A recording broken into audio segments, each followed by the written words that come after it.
இட்லி, தோசை, வடை எல்லாத்துக்கும் சுவையான ஒரு மதுரை கார சட்னி செஞ்சுருவோங்க.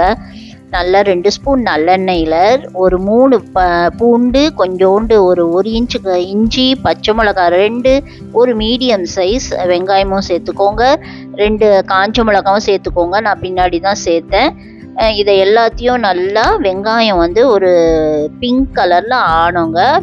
ரொம்ப இதாக ப்ரௌன் ஆகிடக்கூடாது. பிங்க் கலரில் நல்லா வெந்து எடுத்துக்கோங்க வெங்காயத்தை. அதில் நல்லா ஒரு மீடியம் சைஸ் தக்காளி அதையும் சேர்த்துக்கோங்க.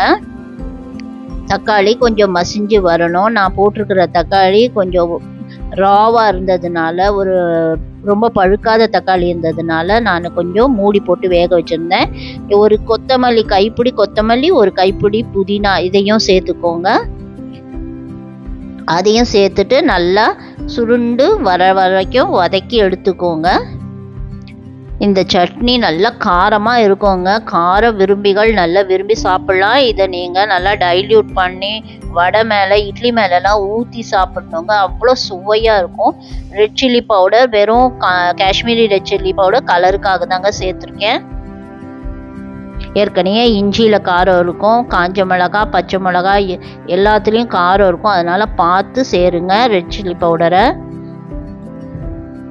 நல்லா மூடி வச்சு திறந்து பார்த்தேன். இன்னும் கொஞ்சம் தக்காளி மசியனம் போல் இருந்துச்சு, அதனால் திருப்பி மூடிட்டேன். இப்போது திறந்து பார்த்தப்போ நல்லா தக்காளி கொஞ்சம் பதம் மசிஞ்சு இருந்துச்சு. அதை நான் ஆற வச்சு அரைச்சிக்கிட்டேன் மிக்சியில் போட்டு.